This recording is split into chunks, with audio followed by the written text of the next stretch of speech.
for this year and years ahead. Already, CIDB preparation has started in earnest, in line with my manifesto. My manifesto plea to involve residents in development planning process. We have planned public participation meetings at ward and constituency levels. I urge honorable members to participate in these activities and ensure CIDB document captures your constituent priorities. Mr. Speaker, honorable members, our county is facing extreme drought and food security crisis. 4 consecutive years of rain failure or inadequate rains have caused the prices of staple foods and water to unaffordable for many people. According to national records, the current drought has been the worst since 1974. Mr. Speaker, honorable members, while drought has affected most parts of our country, our region has borne the brunt of its effects. Our economy has been devastated by the drought, and we have lost over 365,000 cattle, 30,000 donkeys, over 500,000 shots, and 160,000 camels for the last 9 months. The monetary value of the livestock we have lost is of 11 billion Kenya shillings, equivalent to our annual allocation from the national government. Drought has also affected our education sector. Many schools are experiencing financial stress and cannot provide for food for their students. Hunger crisis could lead to malnutrition, which will have a long-lasting impact on our education sector. Therefore, there is a need to take urgent contingency measures, including water supply to schools and contemplating food supplies to 41 boarding schools and over 300 child ECD centers in our county. We have appealed to the national government and development partners to supplement our effort in this regard. Mr. Speaker, honorable members, the drought situation calls for an immediate action from all the stakeholders. This month, I attended a meeting chaired by His Excellency the Deputy President of the Republic of Kenya, Honorable Rigathi, and on the drought situation, where several short-term and long-term interventions were discussed and agreed upon. Mr. Speaker, honorable members, I also joined the President, His Excellency Dr. William Ruto, during the flag-off ceremony of relief food to the most affected counties, including Mandera. We have received and continue to receive support from national government and development partners, and we recognize and appreciate their contribution. However, due to the severity of the situation, many families still require support for themselves and their livestock. Therefore, we will continue engaging all the partners. We will continue engaging all partners and appeal to all people of goodwill for support. Mr. Speaker, honorable members, in addition to seeking support from development partners and the national government, we have undertaken several steps to deal with the drought emergency crisis. We have reactivated the County Steering Group, CSG, for better coordination. I have instructed the Department of Development Unit to identify vulnerable households across the county and ensure those in need of medical help are taken to hospitals.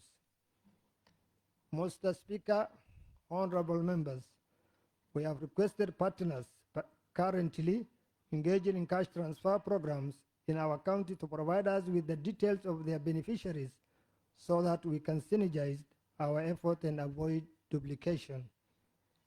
Mr. Speaker, honorable members, even as we consider short-term intervention, we should not forget that we are in a protracted crisis caused by climate change.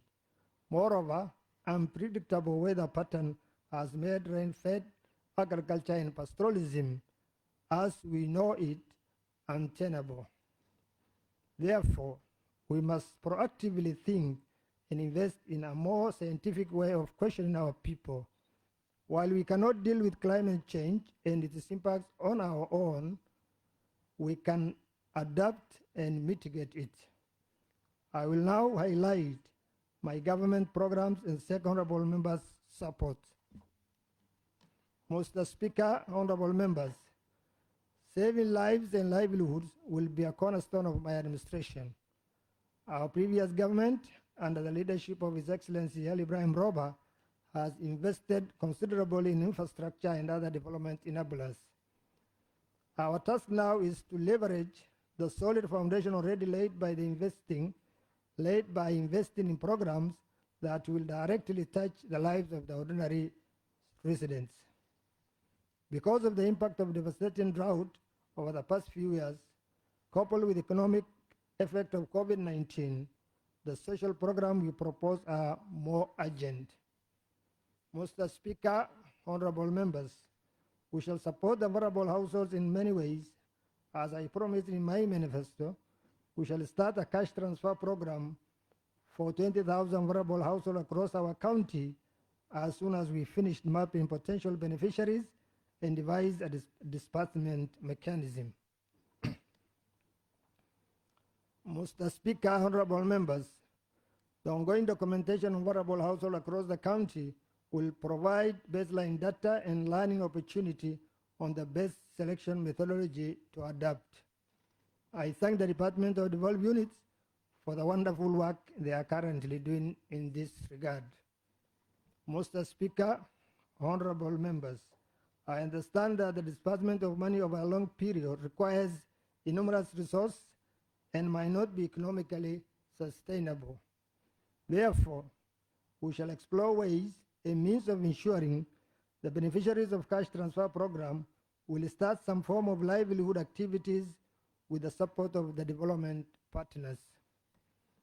That will mean providing them with skills, training, and funds that they can use to buy productive assets they can use to lift themselves out of extreme poverty.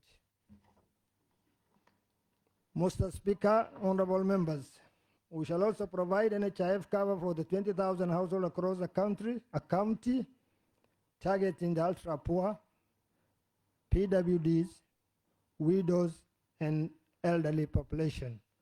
This program will also cover our MPRs, personnel, and their families. I will count on the honorable members of this House to support the necessary legislation required to actualize these programs. In addition to the vulnerable households, my government will establish development funds for our youth and women.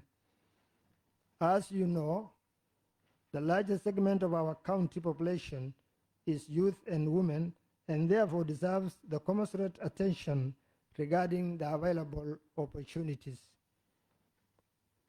Honorable members, we need to review the Trade Development Bill, the Trade Development Fund Bill passed by this House, and make the necessary amendments to align it with our current priorities. Mr. Speaker, honorable members, at the onset of devolution, we had only one medical doctor for the entire population of Mandera. We now have over 58 medical doctors in our county. In addition, the number of other cadres of medical professionals and facilities was increased significantly compared to 10 years ago.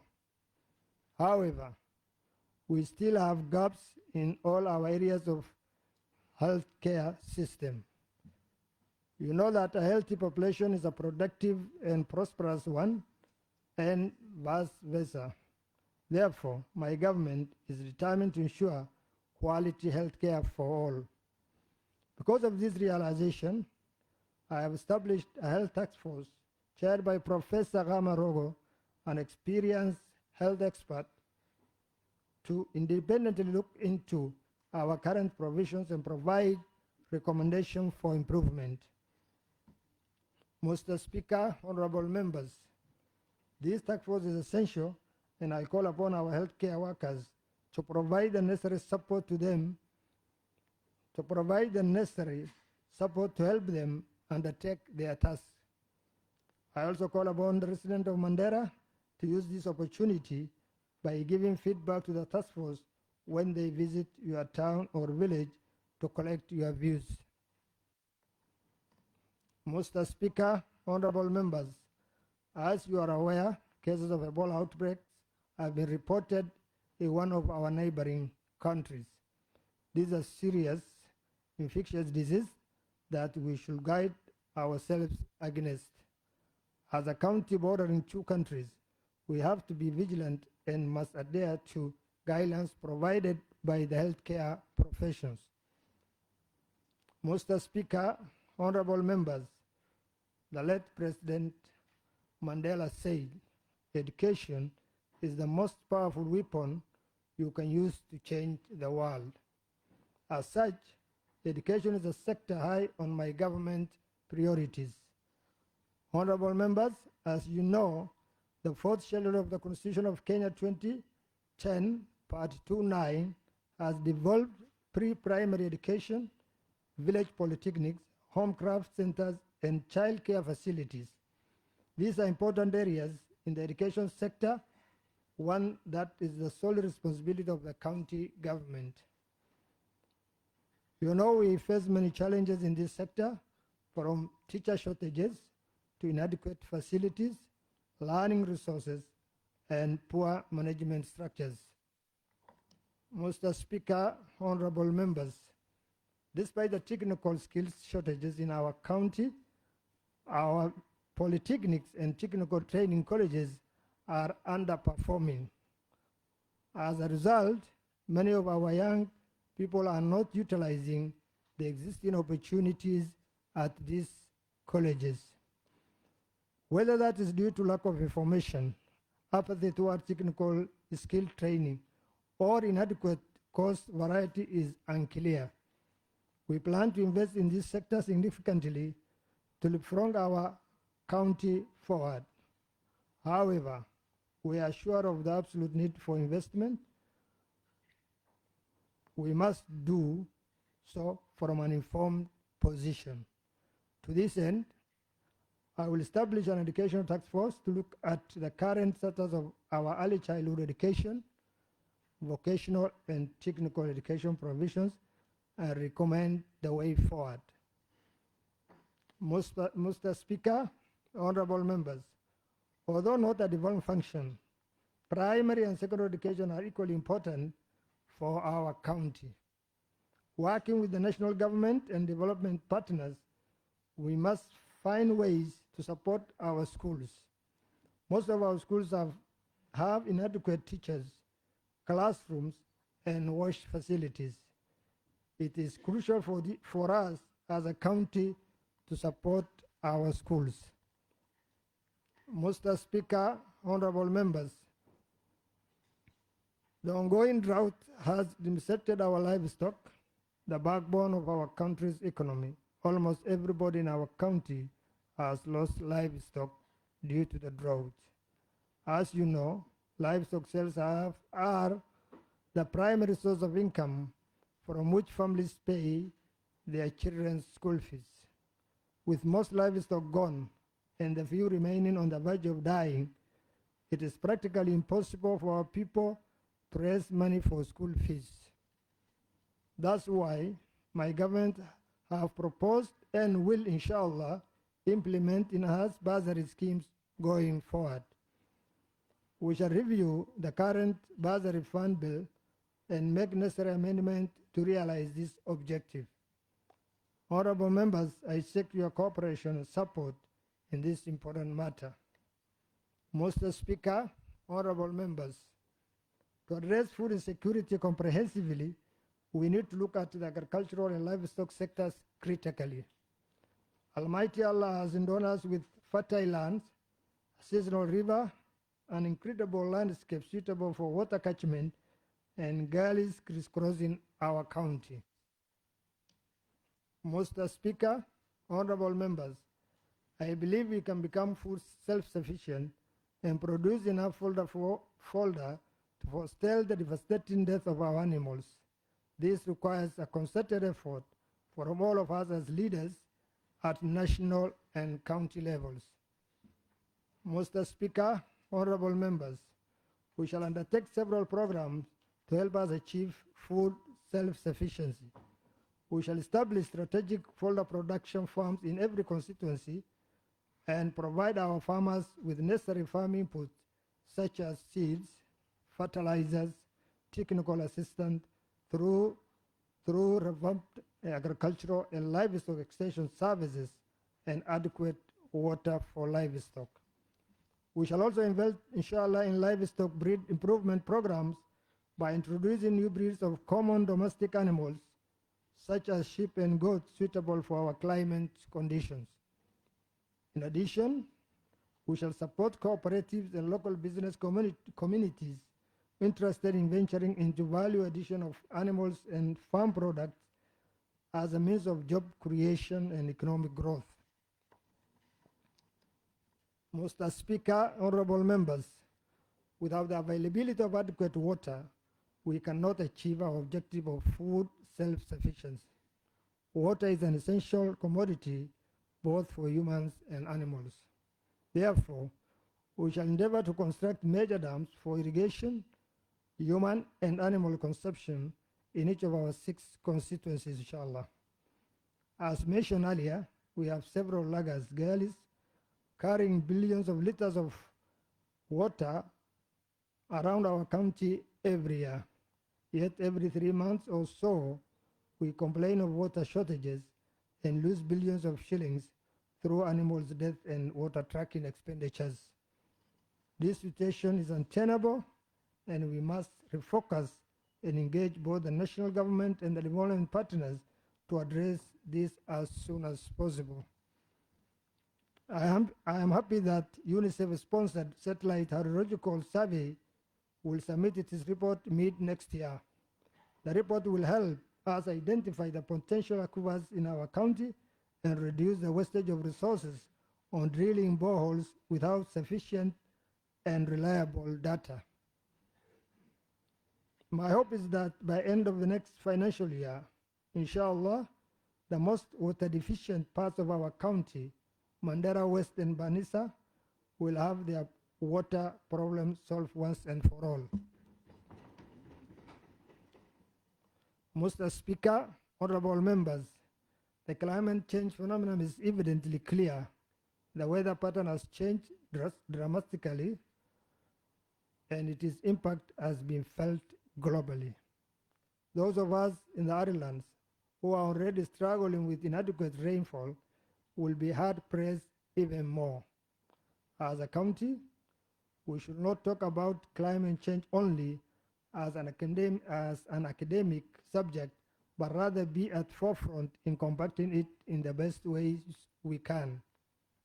Honorable members, my government will scale up the greening program started by the previous government. We shall initiate the following programs to combat the effect of climate change. Plant 1 million trees across the county in the next 5 years, inshallah. Introduce sustainable agroforestry practice to support food security and job creation while protecting environment. Promote plastic waste recycling and enforce ban on plastic carrier bags. Pilot aerial seeding of dry land, adapted indigenous grass and Sudan grass to improve fodder availability and reduce soil erosion. Mr. Speaker, honorable members, implementing the above programs requires sufficient resources and reaching out to development partners for support. We shall also explore the possibility of benefiting from the carbon credits market. I will urge all of us to be a climate change ambassador by encouraging our families and friends to plant trees in their homesteads, discouraging tree cutting, and recycling plastic waste. As a county, we shall plan to seek expert advice on solid waste management and plastic recycling as a means of job creation for thousands of our employed youth.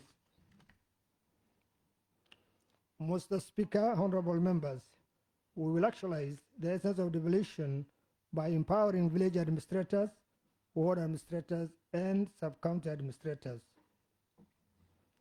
Section 87 to 92 of the County Government Act 2012 provide for citizen participation in decision-making on important matters which affect them. Section 89 of the same act makes it our responsibility to respond to citizen petitions. Mr. Speaker, honorable members, without effective and efficient administrators up to the village level, citizen participation in identifying their priorities will not be achieved. As you know, I've already instructed all the government departments to liaison with sub-county administrators for any activity they wish to undertake in the sub-counties.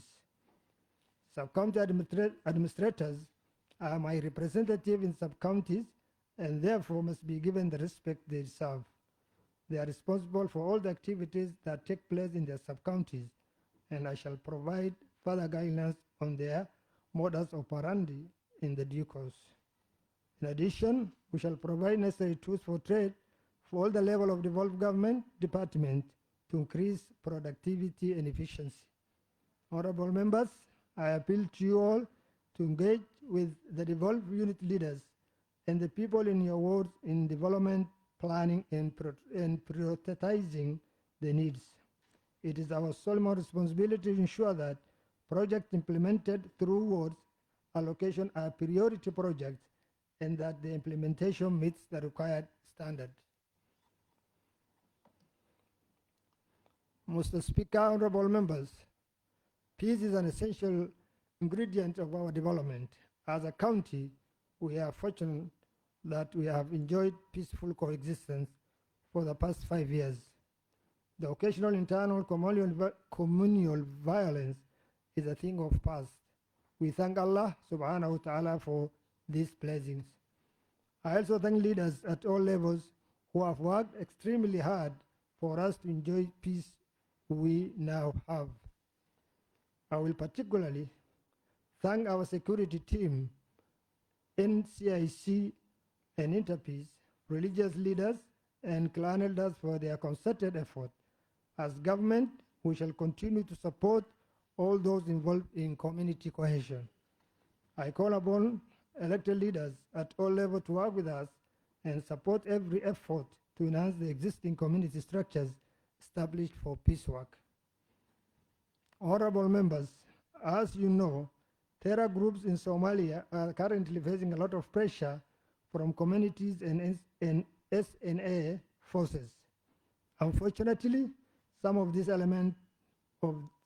element of this group may cross our border and pose security threats. I'm sure our security forces are alert and will repulse them. However, we must remain vigilant and report any suspicious characters immediately to the nearest security stations. Mr. Speaker, honorable members, we can only achieve the life-changing programs we have lined up for our people if we have disciplined, dedicated, honest workforce.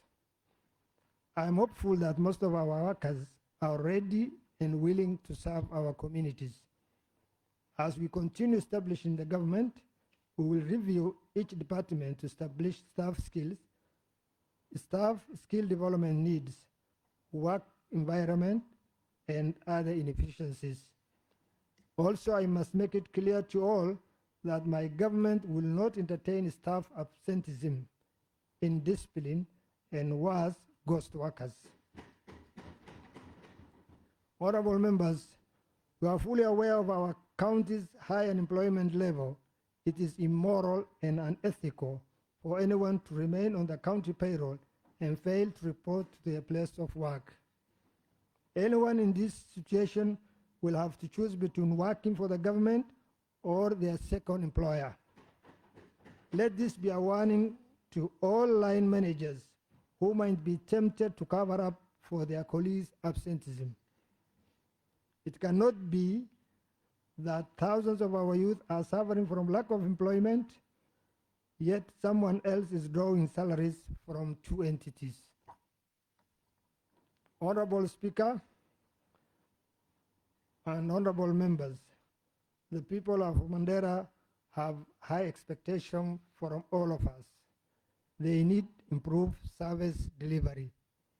They want assurance that we have the capacity and the willing heart to address their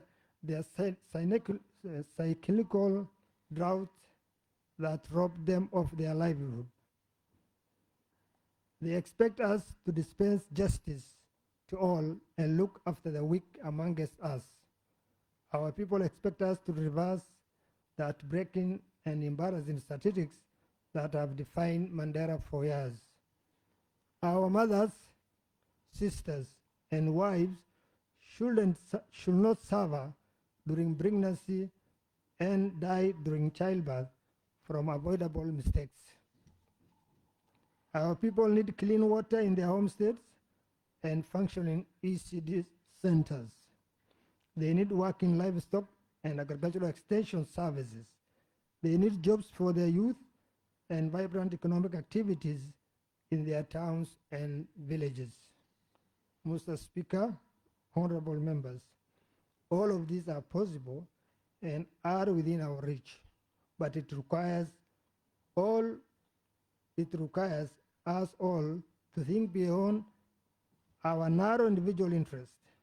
We are lucky we have a job courtesy of Mandera people, and they have employed us, and we are being compensated handsomely. They entrusted us with numerous resources, power, influence, so that we work for them. Honorable members, Mr. Speaker, honorable members, the choice is ours. The moment is now. We might never have an opportunity. We might never have another opportunity to serve them. I am your governor, and you are the people's representative. Collectively, we have the huge responsibility, and we have sworn in full view of our communities that we shall serve them truthfully and diligently. It is time we roll our sleeves and provide a clear vision and hope for our people. Fortunately, we lead a resilient and hardworking community that can easily break the shackle of poverty given a chance. As we commence the work of the third county government, let us pledge that this government and this county assembly will make difference in the lives of our people. Mr. Speaker, honorable members, I wish you the very best of luck as we settle down for business. May Allah subhanahu wa ta'ala make the task ahead of us easy and guide us to the straight path. May Almighty Allah bless all. May Almighty Allah bless Mandera County. Thank you.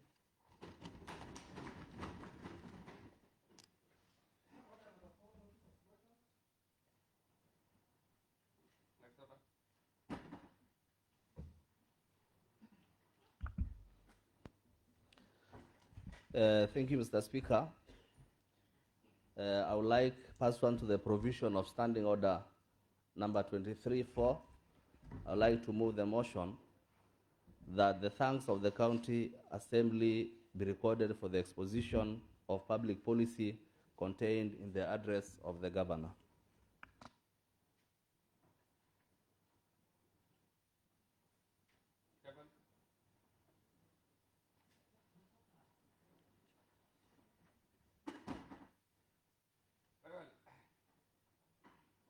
I request honorable members and our guests to remain standing in silence and in your place until the procession of His Excellency the Governor and the Speaker leaves the chamber. House is adjourned today afternoon at 2:30 p.m.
Honorable members, we'll go slowly.